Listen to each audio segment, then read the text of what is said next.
وہ رات آج بھی میرے وجود میں زندہ ہے، ایک ایسی رات جس نے مجھ سے میری ہنسی، میرا سکون، میرا بھروسہ سب کچھ چھین لیا۔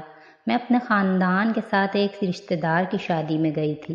گھر میں خوشیوں کا شور تھا، روشنیوں سے سجی دیواریں، کہکہوں کی آوازیں، مہندی کی خوشبو، ہر طرف جشن تھا اور انہی خوشیوں کے بیچ میری زندگی خاموشی سے برباد ہو رہی تھی۔ مجھے آج تک نہیں معلوم کہ مجھے کیا پلایا گیا تھا، بس اتنا یاد ہے کہ میرے سر میں عجیب سا بھاری پن ہونے لگا تھا، آنکھیں بھوجل ہو رہی تھی۔ میں نے سوچا شاید تھکن ہوگی، پھر مجھے کچھ یاد نہیں۔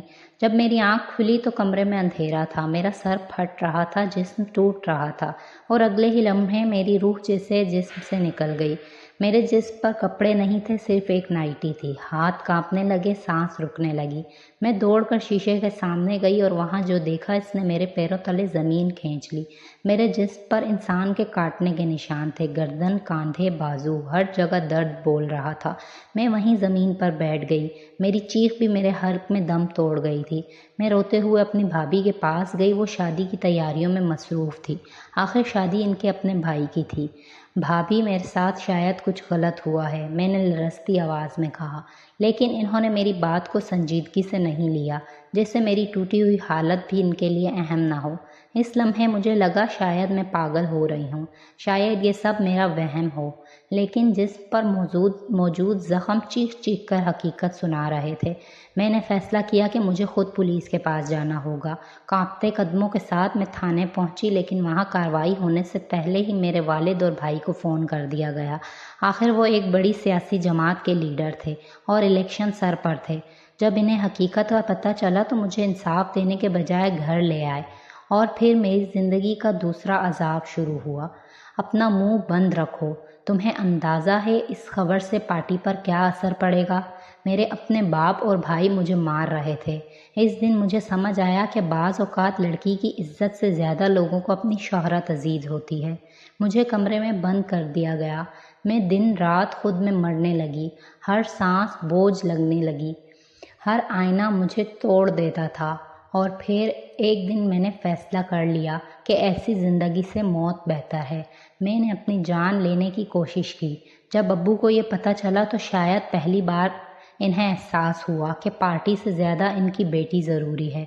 تب تک خبر میڈیا تک پہنچ چکی تھی اور کیس کرائم برانچ کے حوالے کر دیا گیا۔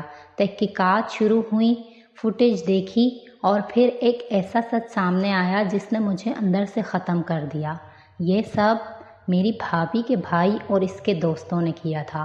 فوٹیج میں دیکھا گیا کہ جب وہ باہر جا رہے تھے تو ان کے کپڑے الگ تھے اور واپس آئے تو کپڑے بدلے ہوئے تھے۔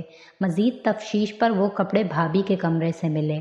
میں ٹوٹ گئی، کیونکہ اب یہ صرف جرم نہیں رہا تھا، یہ ایک دھوکہ تھا۔ بھابھی سب جانتی تھی۔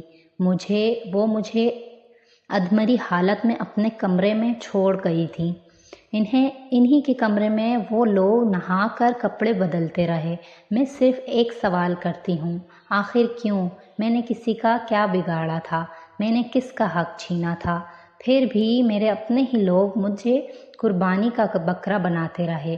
آخر کار سب کو سزا مل گئی، عدالت نے انہیں مجرم قرار دے دیا، لیکن میرے اندر جو خوف مر گیا، میرا جو بھروسہ ٹوٹ گیا، میری روح پر لگے جو زخم لگے، ان کی سزا کون بھگتے گا؟ لوگ کہتے ہیں وقت ہر زخم بھر دیتا ہے، لیکن کچھ زخم ایسے ہوتے ہیں جو انسان کے جیتے جی اس کے اندر دفن رہتے ہیں، اور شاید عزت پر لگا داغ دنیا کی ہر سزا سے زیادہ تکلیف دیتا ہے۔ ایسی مزید کہانیوں کے لیے چینل کو لائک ضرور کیجیے۔